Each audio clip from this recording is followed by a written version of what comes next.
Muy buenos días a todos, bienvenidos a una edición más del Maps Talks. En esta ocasión tengo el gusto de contar con la presencia de un gran amigo mío, un gran amigo con una gran historia, con grandes conocimientos y con una empresa que ha venido creciendo a nivel mundial de una manera muy acelerada y con un futuro muy promisorio. Welcome, Volkan Erturk, CTO and co-founder of Picus. Bienvenido, Volkan. How are you? Hi, Martin. I'm doing great. Thank you very much for inviting me over to the Maps Talks. I'm excited to be here. Let's talk about yourself and about Picus. Okay. When the people think about cybersecurity, the first country that comes to their mind is Israel. Second, United States, maybe China, England, but Turkish? Mm-hmm. Tell Yeah. me, please, because a lot of people, when I say, no, this is Picus, this is a Turkish company, say, what? Mm-hmm. Could you elaborate on that? I think, what is it? Why in history? Why Picus? Why you? I don't know. What is the history of Picus? Definitely. Let's look at the history. So it was like 2011 when we see the idea. So actually at those years, it's my PhD thesis topic. So in my master's degree thesis, I did about security metrics. So what we discuss about in my thesis topic, what I discuss is was about how we measure security performance, how we measure security posture. And there are a good number of companies still talking about this one. But in my master's degrees, what I figured out is that like in a metrics program, when you're measuring something, you're getting data from third parties. And just imagine the firewalls, IPS solutions, EDRs, SIM providers, email security devices. And if you look at those metrics, what they are always saying is like, they're telling us, hey, attacks from China been blocked. Hey, your SQL injection has been blocked. We blocked privilege access, whatever it is. So but we are always getting reports about what is being blocked. But the security metrics, the measurement is about like which areas we are strong and weak.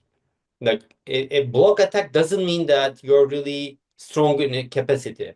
So I figured out that at that time there is a really not a concrete base in the cybersecurity. So it requires a change because like we are always looking into the CISOs or the board is looking into those reports and it's not actionable.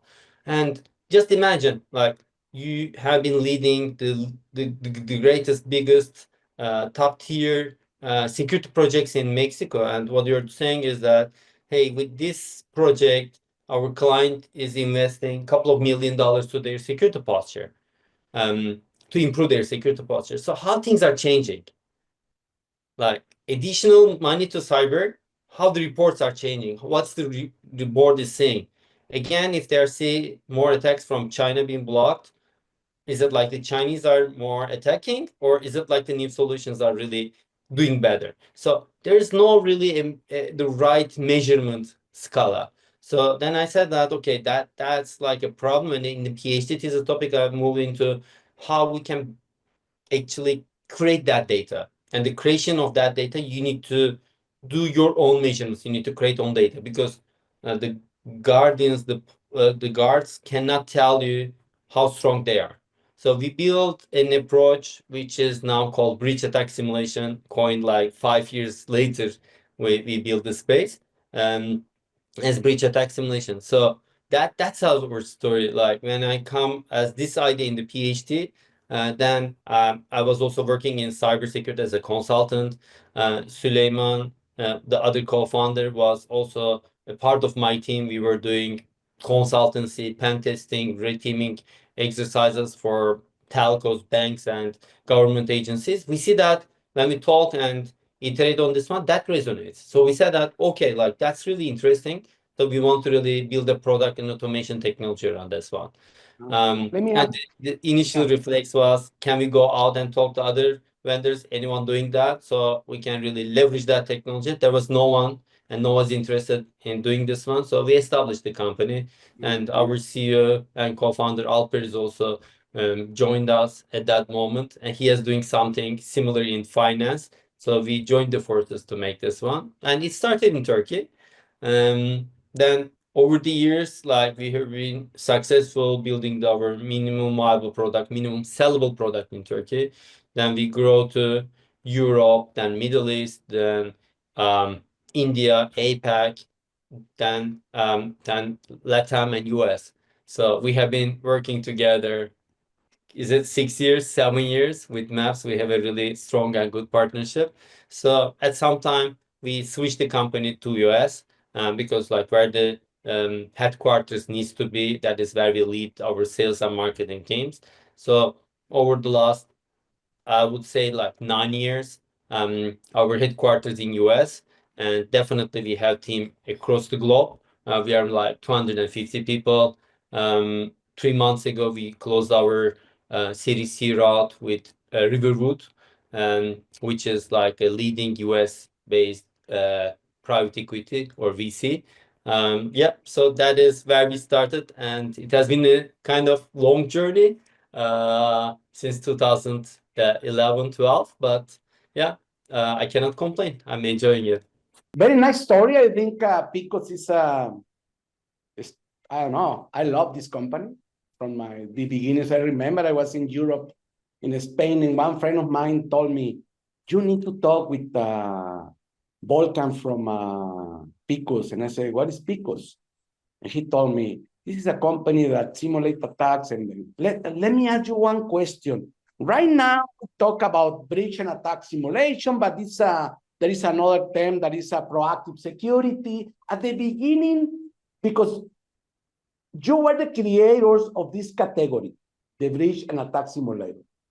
Did you have this name for the technology at the beginning, or do you have another one? So it was very tricky because initial days we were using security validation. We were not using attack simulations. Yeah. You may remember that one. Gartner coined this space a couple of years. We name it as security validation. Now it becomes breach attack simulation. Now it's something else we can talk about. But yeah, it started as security validation. And when Gartner defined the category, we redefine ourselves, also called as breach attack simulation. But we also use continuous security validation. We like security validation because it really resonates the value. But breach attack simulation is a concept that, like, as Gartner coined it, like everyone is, okay, running attack simulations. Why do we need to run attack simulation? There's a concept like attack simulation. Wow, it's interesting. So I believe that it was really a nice move by Gartner to really coin this space as breach attack simulation. But it becomes like a norm. Everyone have a breach attack simulation tool or considering to have it in the near future. So we are now in the late majority stage of the market, I can say, about the breach attack simulation. In the meantime, like, the market is also changing, but that is how it started and how it came up over the years. And then from security validation to breach and attack simulation, and right now, I know that Picus is more than that, but right now, what is the new category? Yeah, now the Gartner calls defined just 2 weeks ago, introduced a new term called adversarial exposure validation. And in the exposure validation, they put breach attack simulation and pen test automation under this category, and they're saying like, hey, you have an exposure management process, which is like the next gen of vulnerability management. You assess your exposures, you assess your vulnerabilities, but it will be too much. And at some point, you need to understand what's going on in your environment, which is you need to use a breach attack simulation and a pen test automation technology. Then you need to really reprioritize and reduce the number of vulnerabilities you need to fix. So that is like how Gartner is coming up recently with the CTAM wave. And yeah, this is like happened recently. I would say CTAM introduced like a year ago, and exposure validation category is released like a few weeks ago, as I said. But like being the category creator where we started this breach attack simulation over time, like we love hearing our clients and partners, and what we hear is that, hey, Volkan, Picus team, like you're doing great validating our security controls. We start with network controls, we move to endpoint security controls, then we move to EDR and SIEM detection and responsive controls. So we just really validate that security stack. Then they said like, oh, okay, you're doing really good there, but I have cloud resources. Can you do this validation over the cloud? I have definitely like cloud security providers, but I want to be sure that my cloud providers are working effectively. So we also extend our portfolio to validated cloud platforms. Then they said like, okay, like I have a vulnerability scanner, but there are vulnerabilities, misconfigurations, weaknesses that a vulnerability scanner cannot identify. Can I look at my infrastructure to validate my vulnerability scanner? Sure. Then we go to a pentest automation technology, which we validate the vulnerabilities and take an extra mile down. So this is how we grow over time. And in the meantime, we did a lot of investment because like we are a very technology savvy company. We have more than 80 developers. Our technology team is more than 150 people with 20 red teamers, 21 blue teamers. So we also was very heavy on the integration side. As we build more integrations over time, and then we figure out, hey, as we have those roads to the vendors, we can pull more data, because it's all about how we can understand end-to-end the organization in overall, not looking from external, because external outlook has been done over the years with ESM technologies, with risk rating companies, but no one is really doing the moving the needle inside out way. So we are very heavy. We are a very inside out end-to-end solution provider. So as you know, over the time we build those products. We have a chasm product, and as I mentioned, over BAS we have cloud posture validation, we have pentest automation, and we have a SIEM EDR assessment product. So they all been part of the platform. And when Gartner looked into the CTAM journey and said that, hey, you need to do the exposure validation part, and we see that actually what we have been doing, but not naming it that way, was actually a good fit. So we find ourselves being really tagged into exposure validation, which we have been doing for the last 2-3 years. It has been a long journey, a lot of R&D being put into that one with good number of people. But yeah, I like how we set our course and where the market really come together. So it was really great to be here at this moment, because we have an unfair advantage. Like Gartner recently told us that we are 12 months ahead of the market in terms of your product developments. Yeah, so that has been the journey, Martin, from breach attack simulation or security control validation to exposure validation. And I think it looks very easy, no? Breach and attack, exposure validation. But I think this is a huge difference between one and the other one. This means, because I remember when I know Picus was, I remember the console was like a indicator from 0 to 100, where we know how are we doing in all the attacks. But then you began putting a lot of different new characteristics the solution. And right now, what I think, I don't understand the solution. This mean it's different, no? Because what I saw, it's pen testing. I saw. Could you tell me what is the 5 difference between one, the breach, and the exposure? I think you talk about it, but I want to summarize. Yeah. Let me summarize, definitely. So breach attack simulation is testing security controls, how your security products, your preventive and detective products are performing. So it's about your security controls. Pentest automation is about your infrastructure gaps, your weak passwords, your leaked passwords, your misconfigurations, your vulnerabilities, weaknesses. So Picus Pentest Automation, APV, Attack Path Validation is the name of the product, is revealing your infrastructure vulnerabilities findings. The third product is the Chasm, we call Attack Surface Validation. It is about identifying your asset intelligence, pulling your asset intelligence. What we are doing is, what is your shadow IT? What's your EDR coverage? What are the machines that you didn't install your EDR agent? Or which are the machines that your EDR agent is not up to date or disconnected? What are the machines that are not connecting to AD? So what are the machines you have X software, what are the machines you don't have Y software? Or what are the machines you have, let's say, you have A EDR, but you have B EDR on this one. So the Picus attack surface validation can come up with all those findings. So it's about your asset intelligence. It's about the organizational context. And another one is assessing your SIEM EDR, because in your SIEM, in the organizational SIEMs, there are a good number of rules, and attack simulation is validating them, but there are a lot of rules, and there can be performance problems, or detection engineering dynamics is introducing lots of challenges. So our detection rule validation is also assessing that one. And yeah, we have a bunch of products, and Martin, we are getting that question, like, and the cloud one is definitely assessing the cloud posture for AWS, Azure, Cloud, Google Cloud, and Kubernetes. So as they are getting those questions, like based on the use case, based on the need, they can really go with one or multiple of those assessment tools.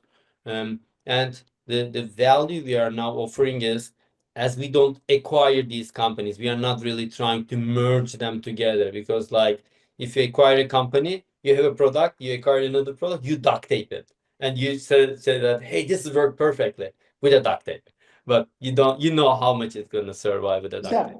Let me ask, I think all the products that we have was designed and developed by Picus. Exactly.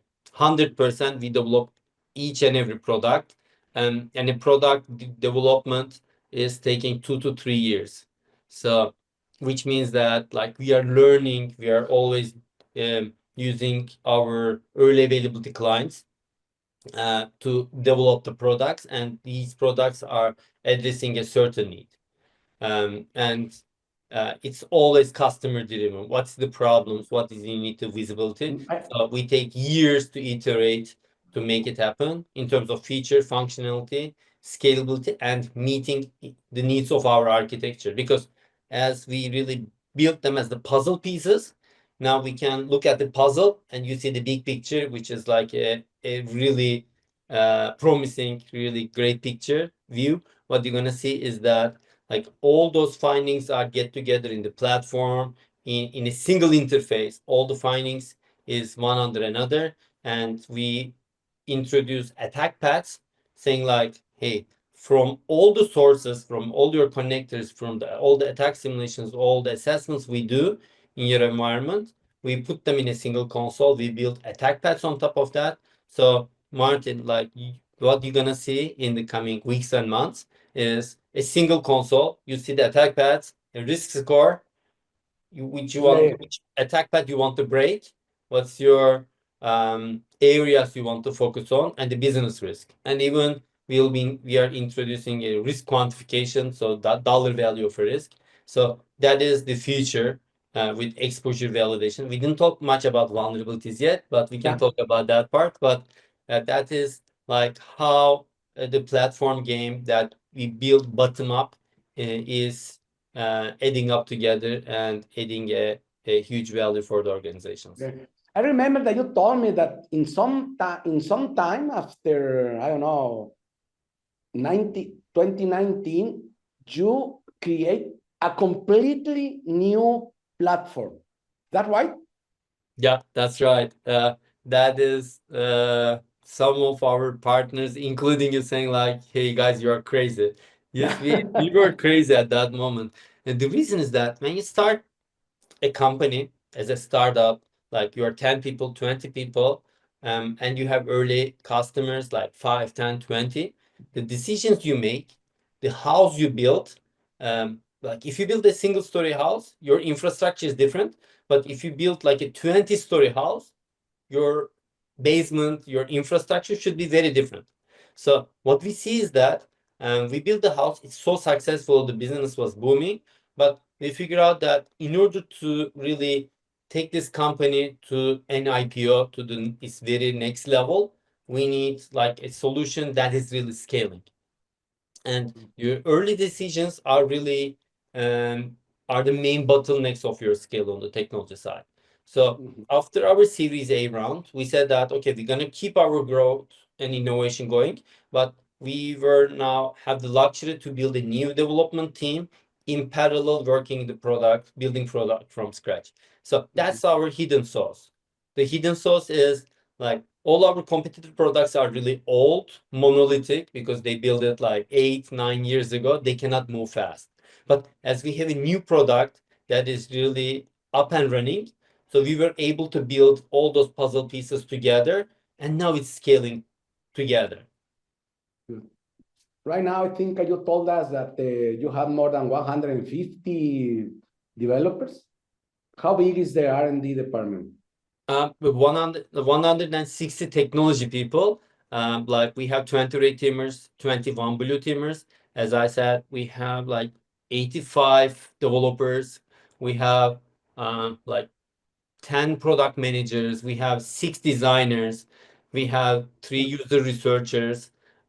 We have like 15 people technical assistance center. So these are all under the technology teams. And we have a cyber practice team too, which is all like my wingmans who are really helping me to lead the company's innovation and strategy. It's like an office of 3 people. So all together, we are just building the future of exposure validation, CTEM, and the Picus vision.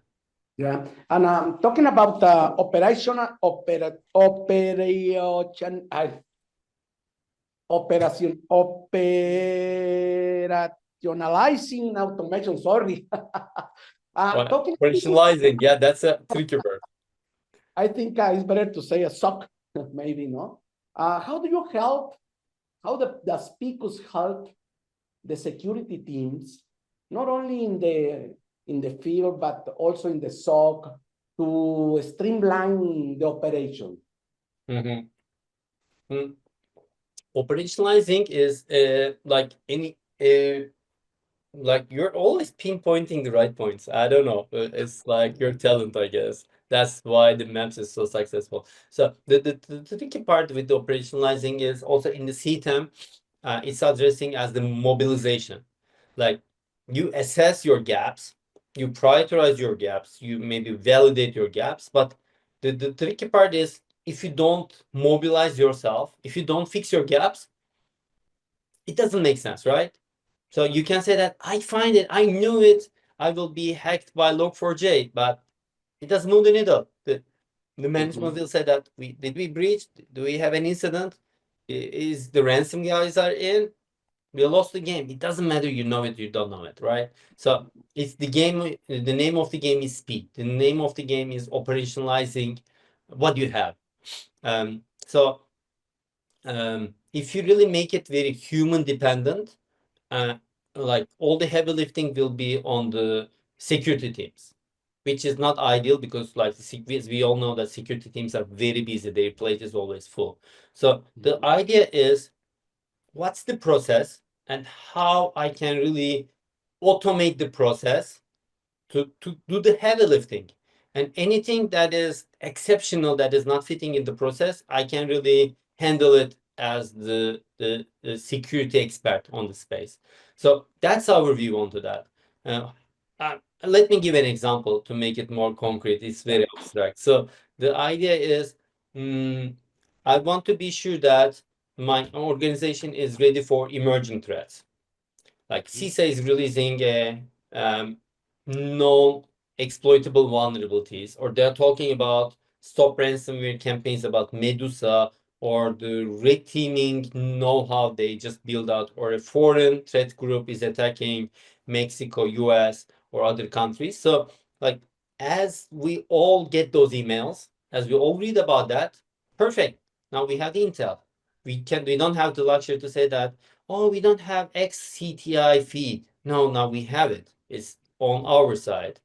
But the problem is, what's your response time and the response quality? So what Picus is doing is, we are following all the private and the public feeds, and our red team, our blue team, working hard to really, we have an hour, 24-hour SLA to put them in action. So as a standard attack simulation campaign in the pentest automation, in the breach attack simulation. So, and these are all scheduled to be executed. In breach attack simulation, we always recommend that every night simulate your emerging threats, because something may pop up every day and we will be updating, and it will be automatically updated on the Picus side, and all the emerging threats will be simulated that night, which means that we simulate that one. You have an understanding about which one is blocked, which one is detected in your environment. Medusa is a campaign. So you know that you're blocking a couple of threads of Medusa, but you know that how they do data exfiltration, how they do privilege escalation is not being prevented on your side. Maybe your Defender, your CrowdStrike, your Sentinel one, whatever you're using, maybe you not configured them right. And another problem is, you know that your SIM is not creating alert for that. That's good and bad. Now you have the information, what you need to do. Now it's an actionable information. We don't stop there. We also do is like, hey, if you want to really make it better, here is your SIM rule. You want to deploy in your Splunk, Sentinel one, you name it, XCM, whatever it is, here is the signature for that. With one click, you can deploy it to your EDR. With one click, you can deploy it to your SIM. So that is the automation we made. And the next thing, we are now introducing workflows, which will be, hey, emerging threat not blocked. You want it to be blocked? Here's the workflow. You want to have it detected? Here is the workflow. You want to automate it? Perfect. Like mid-market organizations love to automate that one end-to-end, because they have very limited resources, and the false positive rates are very low for them. Perfect. But for the big Fortune 100,000, like high maturity, high critical operations organizations, want to go through their change management, and they have resources for that. So they look into, hey, what's the recommendation coming from Picus? Here is the top 3 things we need to do. So we put it into our change management process. Picus can automatically ticket that one to their ticketing system, so they can really eat that ticket in minutes or hours time and take it into action. So that is like what CISA, FBI, or the Picus researchers shared, what's going on, what you need to consider, and all the life cycle is automated. So maybe it will take a person to do it a week time or 10 days. Now it's only minutes with very minimal or zero effort. So that is how the world is changing. Good. This give me the opportunity to talk about AI. Machine learning, that is the same for me. But AI, what about Gen AI? What about AI SOC? How do you see these terms, and how is this going to help us protect our companies? And of course, how are these technologies going to help the hackers to attack us more efficiently? Yeah, it's a big question, Martin. We can talk for hours for that one. Yeah, for the sake of time, let me summarize it with some bullets. On the defender side, definitely autonomous SOC or AI-powered SIM or SOC is definitely a thing that is really, I know, and I can see that good number of vendors are really doubling down.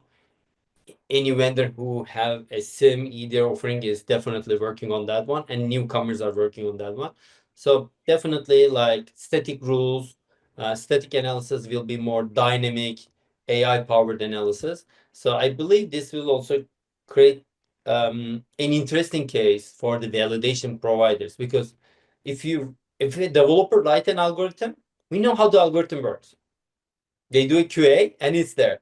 But if an AI is building an algorithm, if you call it hallucination, you call it they don't get the whole context and they miss the payload, it was working, then the next iteration AI fixed some part but broke the other part. So the validation piece will be, I guess, more important. Like AI training AI is getting there. So I believe the future is there with the SOC automation. Definitely, like the layer one analyst, tier one analyst, tier two analyst will be more AI driven. So we will have empower the users, because tier one, tier two analysts are bored. They don't want to do very monolithic, boring jobs, non-creative jobs. So AI can really own those and really empower people to be more creative on the detection and incident response side. And this also creates, as I discussed, like a validation opportunity to be sure that our infrastructure is properly logging and alerting and doing the right enrichments. So that's one part on the defense side. That is the defense dynamics. Good luck. It will be a good iterations and learning from mistakes, but we will get there. If we don't really be open-minded on this one, we will never get there. So it will be a journey we need to go together. So it's a very positive thing. On the offense side, definitely. Let me interrupt you, Volkan. Sure. But right now, I think, do you have are you integrating generative AI, or what kind of artificial intelligence are you integrating in the solution to help automate more all the processes? So we have a positioning in the market. We always say that we are watching the guards. We are not the guards. So Picus doesn't have any motivation to be a preventive, to be a detective technology. So we don't want to be yet another guard for the organization. We believe that organizations already invested in 50, 60 solutions. There are enough guards. The efficiency, utilization, the orchestration of the guards is the real problem for the organizations. Yeah. So the defensive AI is, you want to replace a couple of guards with super powered guards. Perfect. That's the transformation. But still you have the AI guards, and these needs to be validated, that needs to be orchestrated, that needs to be monitored. So we are there as the context, as the dynamics change on the defensive side. We are there to help organizations, because what I'm telling to my team, hey, let's do this with AI, it will help organization, is the talk we had. Like, when you ship something with AI to an organization, you 100% need to be sure that it is working. Do you know why? Because they will bet their name, their career, their organization on that one. Are you betting your head on that? If not, you cannot make it. So we need to be really very careful what we are shipping to organizations, because like the marketing teams, give any solution, they will shine it out, right? So as the technology teams, we need to be very diligent about, to be sure that we are not shipping vaporware. I'm trying to be really polite here. So like we need to really ship something working. And how are you gonna identify, like everyone is doing AI, like just check any CM provider, search AI in their webpage, they're gonna see it. If they don't, they're out of business, right? So everyone is AI, but how are you gonna identify which one is the vaporware, which one is the real game changer for this organization? So you need to test it, you need to understand, and not only testing once, but in an ongoing way, because as they're changing their algorithms, new versions, you need to be sure that what you bet is the right bet, because it's your organization, it's your career, your name, and your team is there. So that is how I see it. That's how we add the defenders on that end. Good, thank you. I think very good approach. And then you were talking about you are going to talk about I think the attacks based on AI or something like that? Offensive. Let's talk about the offensive side. Definitely, like we all read about what is offensive side. Everyone is very excited what AI can do on the offensive side. It's growing, it's advancing every quarter, I would say. But it's not there to be really the autonomous hacker really doing everything by itself, but it helps. It's creative, it's really helping us to do better evasions, it's helping us to write some different techniques, TTPs out there.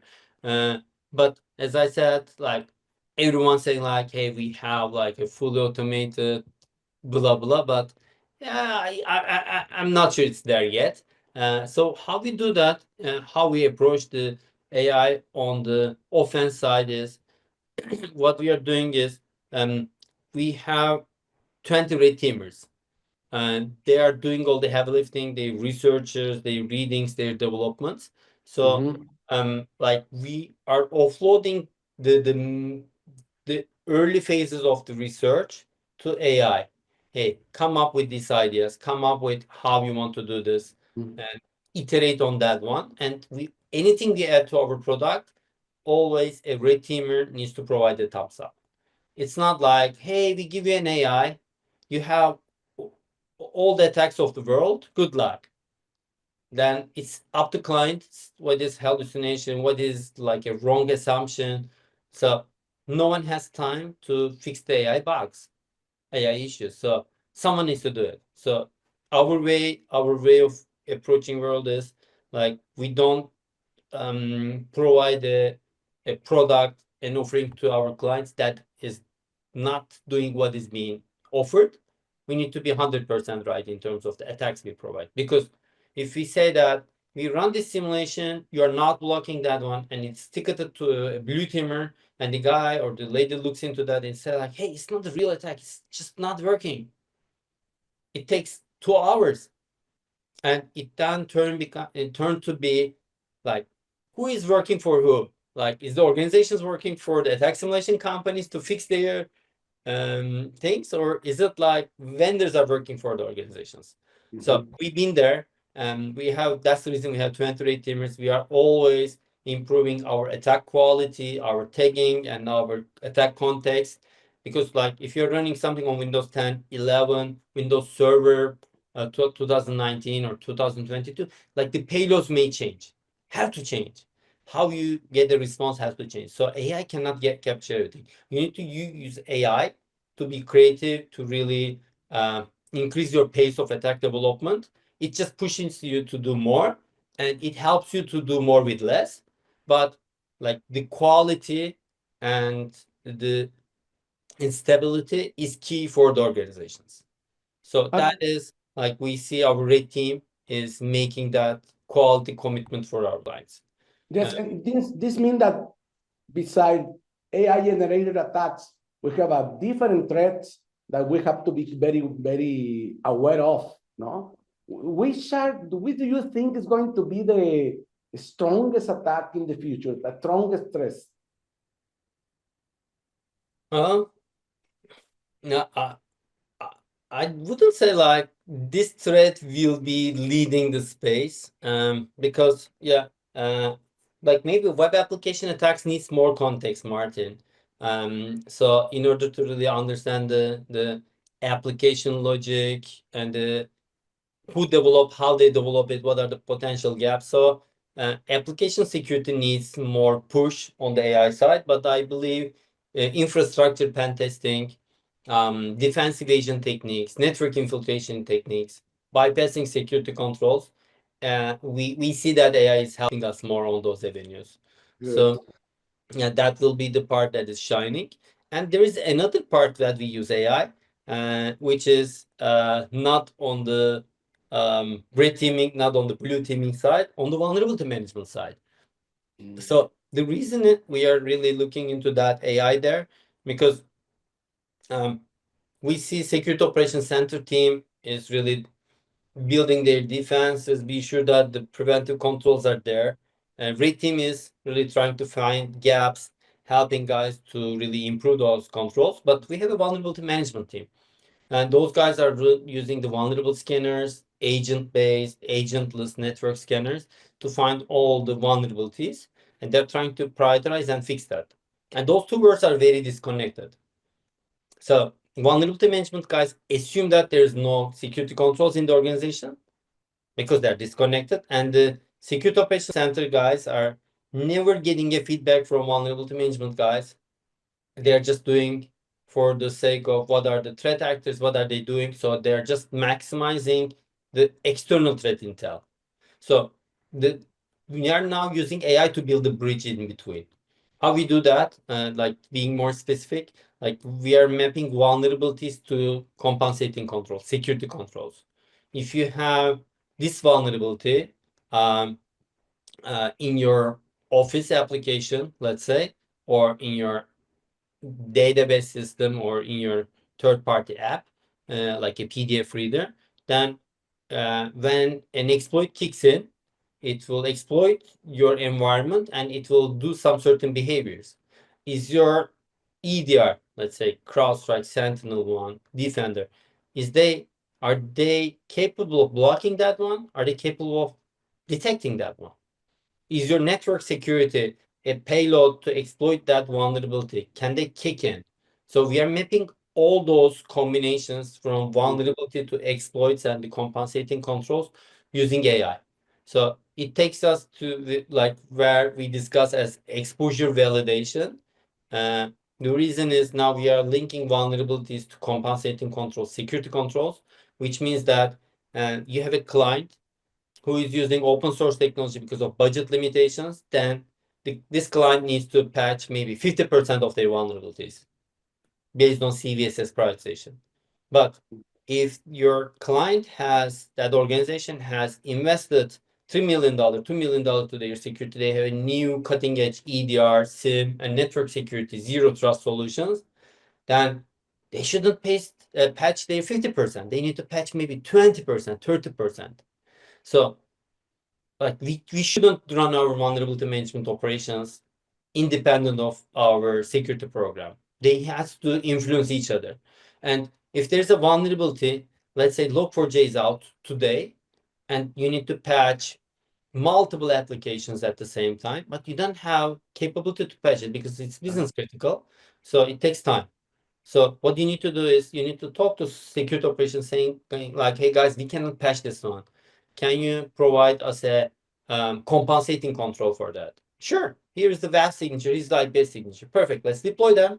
So now Log4j is not a critical, but a high vulnerability. Critical vulnerability, we need to patch in 24 hours. High vulnerability, we need to patch in 3 days. And perfect, in 3 days time, we can patch it. Now we reduce the risk. And the SOC team will also monitor if someone exploited bypassing the IPS, bypassing the firewall. So that is how the future look like, building the connections from Security Operations Center, vulnerability management, and the red teams. Well, you talk a lot of these technicalities, and I think you know a lot about that. What about CTEAM, the continuous test exposure management? Are we talking really? Are you talking about this? I'm talking around that. So exposure validation, CTEM is cyber threat exposure management. It starts with scoping, assessment, prioritization, validation, and immobilization. It has 5 steps. Okay. We have been talking about the last few miles. And the first miles is, the first item, scoping, assessment, prioritization. Let's talk about this part too, to give you the whole picture. So we have been doing vulnerability management programs. But if you talk to any organization about their vulnerability management program, what they were going to tell you, we have pipeline for our lovely scanner, you name it, the big guys. After the vulnerability scanner, they said that, oh, we have an ESM solution, or we have another solution for breach attack simulation. We have another solution for application security. We have another solution for chasm, attack surface management. We have another solution for CTI. So they're just getting all those findings because CTI or threat intel is providing you leaked accounts, let's say it's getting bigger also as context, or infected intel of your environment, infection of your environment. So we get lots of signals, and they are running different pipelines. Oh, it's vulnerability management. This is how we run our findings. Or if it is ESM, this is how we run our findings. This is CASM, how we run our findings. So everyone has a different flow for every topic. So, and Gartner says that it's not scaling. You shouldn't have multiple pipelines managing your vulnerabilities. You need to have a single pipeline. And you need to put everything in the same bucket, but be careful, like you cannot really eat even your vulnerabilities. Like if you put all that stuff in the same bucket, it will not be like 50 vulnerabilities, it will be 100 exposures as you put other stuff in. So the CTEM is saying like putting everything in the same workflow and running it end to end. But the tricky part is like it's hard to put everything in the same bucket and build a unified workflow, then you can eat it. So that's all about CTEM. And some vendor says that like you're gonna see, like if you go to RSA this year, I'm sure we're gonna all see every vendor CTEM. And they say like an ESM vendor is CTEM. I will tell you why. They said that, hey, we do scoping, we do assessment, all your external, what you look like. Then they do prioritization and do some kind of attack paths there. And they said that, hey, we provide you mitigation. Actually, the end-to-end process is what you have to be doing. So it's not like CTEM. It's like CTEM is the cake. They said that we are CTEM because they are the layer in the cake. But the problem is you need to have like all those layers. If you do ESM, you're not done. If you do your vulnerability management program extended, you're not done. You have the cakes of the layer, but you need to have the cake. So that's about CTEM. What we are now providing our view to CTEM is like we are providing the best of what we can do. We are not really saying like, hey, we are CTEM, come over here. No, like last 18 months, if you look how our blogs and messaging has been changing, we are always saying that we need to do the right thing, which is the exposure validation, helping organizations to reprioritize their vulnerabilities based on the organizational context. So that is where we started, and we are very strong in this one. We have good number of early availability clients, and we're gonna launch our exposure validation product, not in terms of marketing, but in terms of GA in the coming month. So that is where we are. And what we see the future, we getting clients saying like, hey guys, like we put all our vulnerabilities and all that stuff into your program. Not only for validation, can you give us all the journey? Now we are talking with them, but our view is we are an open platform. What we are saying is if like anyone coming up, approaching us saying like Tenable, Qualys, Rapid7, you name it, those guys and like the CrowdStrike, Palos of the world, like, hey, we want to have your data into our prioritization. We provide that data.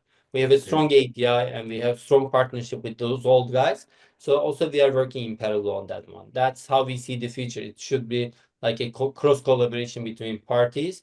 No, not like even Gartner saying like a single product, a single vendor cannot do all the process. So we can ask a vendor to do all the process, but it doesn't work that way because organizations already have bats. Like you need to say, hey, just drop all your flash, all your 5 vendors. Now you need to eat everything from us. No, it doesn't work that way, right? So we need to really work in tandem as part of the ecosystem there. And that's our strategy. That's how we are looking into the game. So we are not really greedy saying like, hey, we have a Picus platform, we have everything. You need to go all in with us. No, like definitely if you need all, you are welcome to really get all. But if you don't need all, you need BAS, you need CTEM, and no, you need CASM, you need cloud validation. You can start anything with cloud validation or BAS or pentest automation or your risk dashboard, you name it. So that is how we see the CTEM game, and we are an important player in the space. Gartner is saying like we are 12 months ahead of the market, but we don't say that, hey, we are the CTEM player, you need to go with us uniquely. No, we are here to help. We are here to collaborate with your security stack. Thank you, Volkan. I think this is amazing. We can talk 3 hours, 4 hours here, and we are not going to finish because everything is so interesting, no? But talking about customers, I think, you know, I know that you are the CTO, but I also know that you were the CEO. This means, could you tell us, I don't know, 1, 2, 3, whatever you want, success story all over the world? Yeah, success stories, stories from the field. Okay, Martin, you love that one. You always ask when we get together. So, an interesting one from 2 months back. We have a really big US-based customer, I would say in Fortune 500.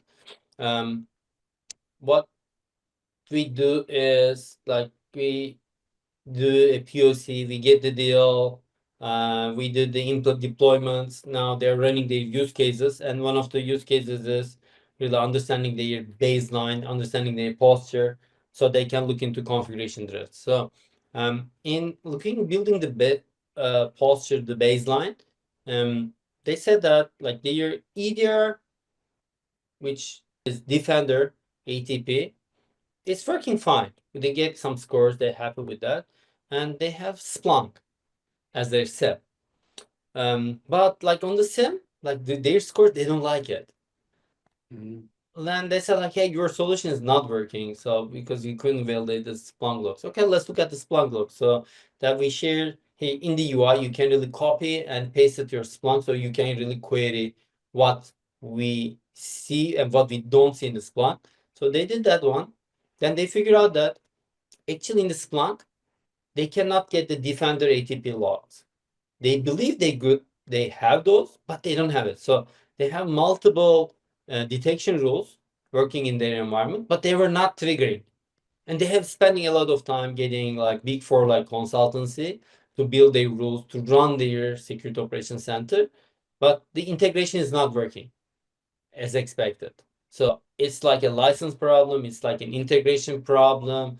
They need to pull some data from Graph API. So like our research team also helped that, because like Blue team is very experienced on this one. So we don't just pull out saying like, hey guys, like we validated our product is right, your infrastructure is a problem, good luck. We help them out. Hey, this is like from the Graph API, what you need to really pull from Defender to your Splunk. So now in a few weeks time, now their Defender is healthy and now their Splunk is healthy. And these metrics are going to their executive team, because like the leadership say like, hey, we invested a good amount of money to our security program, and Picus is the new addition to that. So we want to really see the outcomes. So in the reporting, what they are reporting is what are the MITRE top 10 techniques and what is the industry benchmarks in US in that vertical, how their other organizations are doing in terms of command injection, defensive agent techniques, and how they are doing. So they have like, here is industry is doing 60%, we are doing 70% prevention. On the detection side, industry doing is 50%, we are doing 80%. So that benchmark and that reporting and that fix really moved the needle, because before this fix on the Splunk side, their detection levels was below the industry, and they were looking into me, the security leader, the SOC manager told me, hey, I cannot take this out to the board, like, because that will be proving that I'm not doing my job, right? So that is the fix we have, and now they're taking it to the leadership, and that's maybe if you ask another story about that, and because that's the next chapter of that conversation. Because if you always go to the leadership reporting about your posture, if you say that our posture is 80%, 80, why it's not 100? No, wait, I cannot ask 100% security is not possible. Why not 99%? So that is like the ask generally. But if you really go there, if our posture is 80% and the benchmark is 50% or 70%, we are above our other organizations in our region. We are doing better than running while the dog is chasing us. So we are in a good position, but can we improve it? Maybe 5%. It will be more than welcome. So that is also a good example how you need to communicate about your posture to the executive team. Right. Sorry, I talk a lot. Well, I hope. Thank you. Thank you. What about LATAM? I think we have been working with you like the last 6, 7 years, no? 6 years. Yeah. And I know that you set up operation in LATAM. And Right. how do you see the market? How do you see the Mexico and LATAM market? I see that it is developing. Like I see the request, like we are very customer driven organization. We always hear what the organization needs. In our ideas portal, the feature requests are really meaningful. I see coming from the Latin market. I like them. So I see the market is advancing. The organizations are, hey, we bought a firewall, we bought a EDR, we are done. No, they're not there. Or the SIEM is there. Okay, we tick the box. So I don't see that the Latin market is like compliance driven. I see that organizations in Mexico, in Brazil, is trying to do the right things for their organizations, which is like, what are the best practices? Where should I be? What are the adversaries are up to? And what I need to do to be on top of this is like the questions, the challenges we get in the client meetings or the prospect meetings. So yeah, like 5 years ago, 6 years ago, when we were really driving to those customer meetings, Martin, with you, with Luis, and with the team. So generally, like, hey, what is BAS? What is attack simulation? Yeah. Hey, how should I use this report? Is it really replacing my pen test? No, now we are not getting those questions. So CISA announced this one, or we see FBI announced this one, or we see like Log4j coming over. How I need to respond into that is the questions we are getting. So I'm very positive with the advancements in the Latin market from that extent. Very good. Thank you so much. I think we just got all the time that we have in order to be more part of the way that our viewers like to be. Like I don't know, we have around 50 minutes to 1 hour recordings, but thank you so much, Volkan. I think knowing what Picus is doing right now, knowing what Picus is right now, is going to help us a lot, not only to the people in maps, but also all the people that is in the market or in end users that are seeing this video, seeing this maps talk. The idea is that help them to understand better, and of course take advantage of what we are offering. You know, thank you so much. I think I see you on RSA. Yeah, looking forward to seeing RSA, Martin. Thank you very much for seeing me here. Thank you. Muchas gracias, amigos. Agradecemos su presencia, la oportunidad que nos brindan de platicar mucho sobre pues, nuestros proveedores y más que nada sobre las nuevas tecnologías, que en este caso, como dijo Volkan, el C-Team es un gran paquete, que el cual, pues Picus será un gran jugador en el mismo. Muchísimas gracias y nos vemos en el próximo Maps Talk. Buenas tardes.